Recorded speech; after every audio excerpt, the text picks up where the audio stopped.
Hi friends, আবার একটা নতুন ব্লগ নিয়ে চলে এসেছি। তো আজকে হচ্ছে নতুন ডে। তো চলো সারাদিন কি করছি তোমাদের সাথে শেয়ার করি। সকালবেলায় যেমন নিত্য পুজো হয়, তো পুজো হয়ে গেছে।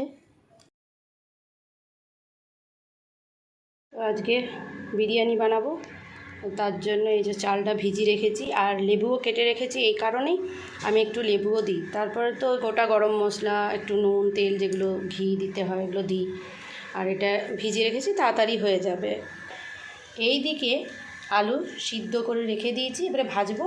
আর কালকে রাত্রে মারা রুটি খাবে বলে আলু চচ্চড়ি করেছিল, তো সেটাই একটু বেঁচেছে, এটা টিফিনে খাওয়া হবে। গরম করলাম বেরেস্তার জন্য। পেঁয়াজ ভাজছি আর এই দেখো আলু ভাজা হয়ে গেছে। আর এইখানে সমস্ত মশলা রেডি করছি, কারণ মাংস হবে। আর এই যে জল বসিয়ে দিয়েছি চালের জন্য, ভাতও বসিয়ে দিয়েছি। আর এইদিকে মশলাও কষছি। এদিকে আমার ভাত হয়েও গেছে আর আমি সাজিয়েও দিয়েছি। আর এদিকে মাংসর ঝোলটাও ফুটছে। তো মারা যেহেতু বিরিয়ানি খায় না, ওই জন্য কুমড়ো আলু ম্যাচ দিয়ে তরকারি করেছিল আর পোস্ত বাটি, মানে পোস্ত পোড়া। আর বাবা একটা জায়গায় গেছিলো, সেখানে বাবাকে লুচি আর আলুর দম মিষ্টি দিয়েছিল। এই দেখো বিরিয়ানি আমার রেডি। এবারে বাবুকে খেতে দিচ্ছি। মাংসর ঝোল আর ডিম বিরিয়ানি করেছিলাম। তো এই দেখো ডিমটা, তো ডিম বাবু খাবে না, বাবু শুধু এমনি আলু আর চালটায় যেটা ভাতটা সেটাই খাবে। তো বেশ সুন্দর, কিন্তু লেবুটা দিলে বেশ ভাতটা ঝরঝরে হয়। তো তার জন্য আমি যখন চালটা সিদ্ধ করি, তো ওর জন্যই আমি একটু লেবু দিই। দেখতেই পাচ্ছ বেশ ঝরঝরে কিন্তু ভাতটা হয়েছে।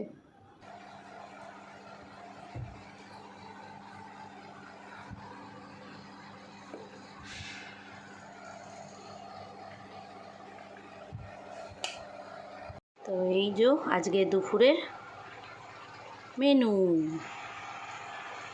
বাজার বেরিয়েছিলাম কিছু কেনাকাটার জন্য। আর আমার এক দিদি ভাই আছে, সে বলেছিল যে চিকেন বিরিয়ানি খাবো, তো তার জন্য এখান থেকে আমি চিকেন বিরিয়ানিটা কিনলাম। বাজার থেকে চলে এসেছি। আর এখন আজকে মাদার্স ডে, তোমাদেরকে বলা হয়নি, বাজার গিয়েছিলাম। আগের দিনে রেডি হয়েছিলাম, বাজার যেতে পারিনি, বৃষ্টি নেমে গেছিলো। তো আজকে বাজার গেছিলাম, তো কিছু কেনাকাটা ছিল, সেগুলো তো কিনলাম।